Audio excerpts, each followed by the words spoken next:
Paluin mo na, paluin mo. Tumbang priso yan eh. Uy, dapat yung ano papatay kayo tayo, Tumbang kaloy.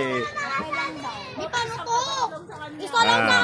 Ito lang to daw paghatian natin. Apat tayo. Kita mo guys, mga bata, hindi nila alam yung laro tumbang priso.